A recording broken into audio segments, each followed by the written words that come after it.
जो खून आहे हा वैज्ञानिक दृष्टिकोनाचा, संविधानाचा, विवेकाचा हा खून आहे असं म्हटलं चुकीचं ठरणार नाही. त्यांना कोर्टाने गुन्हेगार ठरवलं, त्यामुळे ते आरोपी नाही.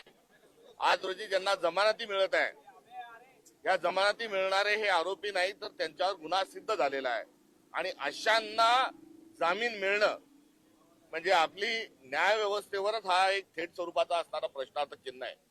आणि त्यांच्या सोबत जर सरकार समाजसेवेला, समाज धुरिणीला आणि हा समाज समता बंधुता सामाजिक न्यायाच्या अंगाने गेला पाहिजे अशा व्यक्तीच्या खुन्यांना जर मदत करत असेल तर हा राष्ट्र म्हणून अपमान आहे, नागरिक म्हणून अपमान आहे.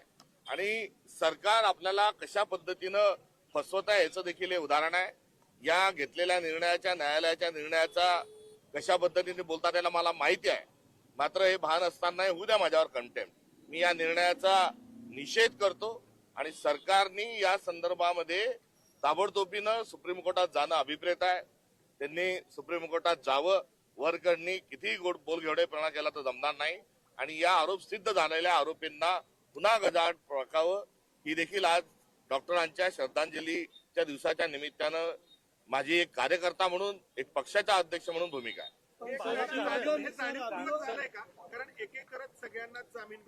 हे डॉक्टर दाभोळकरांचा खूनच जाणीवपूर्वक झालेला आहे. थंड डोक्याने त्यांचा जो खून केलाय तो प्रतिगाम्यांचा एक असणारा अजेंडा आहे, संविधान विरोधकांचा एक अजेंडा आहे.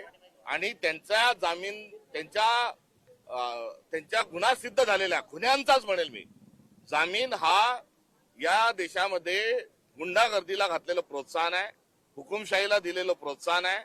आणि जो पुरोगामी विचार आहे, जो संविधानाचा विचार आहे, त्या विचार करण्यावर तुम्ही घाला घालणार तर कायदा तुमचं काही बिघडवणार नाही.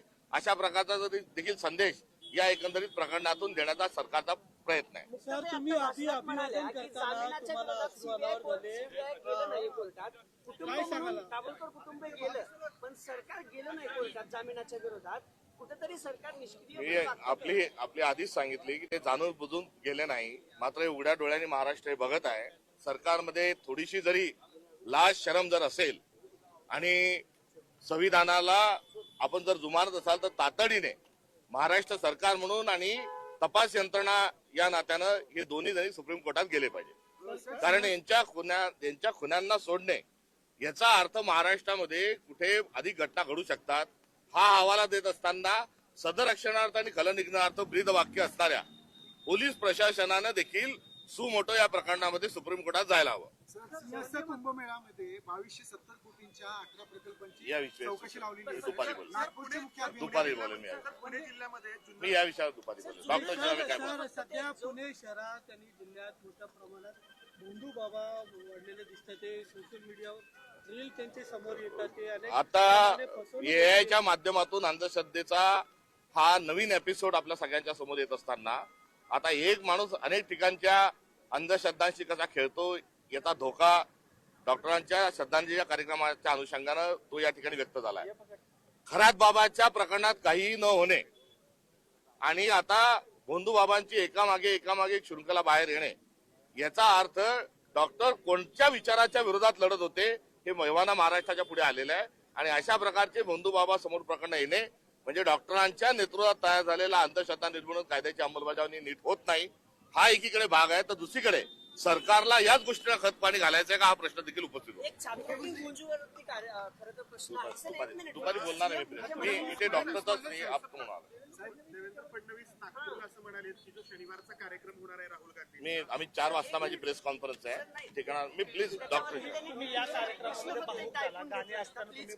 असं म्हणाले की फक्त काँग्रेस प्रणित जे मी बोलतो ना त्यांना 4 वाजता त्याबद्दल बोलेल मी. अश्रू अनावर झाले, आठवणी येत होते. नाही, माझा आणि डॉक्टरचा जो स्नेह आहे तो शब्दाच्या पलीकडे आहे. सातत्याने माझा त्यांचा ऋणानुबंध आणि मला त्यांचा स्नेह सातत्याने लाभला. विदर्भात कधी आले तर मी त्यांच्यासोबत राहत असे, बुलढाण्यात ते माझ्या घरीच राहत असत. आणि एकंदरीत डॉक्टरचा आणि माझा जो भावबंध आहे तो हा व्यक्तिगत स्वरूपाचा आहे. आणि त्यांचं जाणं आणि जाण्याची पद्धत या दोन्ही अस्वस्थ करणार आहे.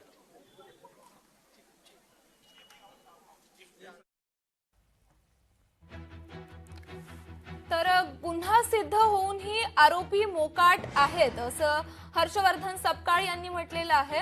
नरेंद्र दाभोळकर यांचे गुन्हेगार ठरवूनही जामिनावर बाहेर आहेत अशी प्रतिक्रिया हर्षवर्धन सपकाळ यांनी दिली आहे.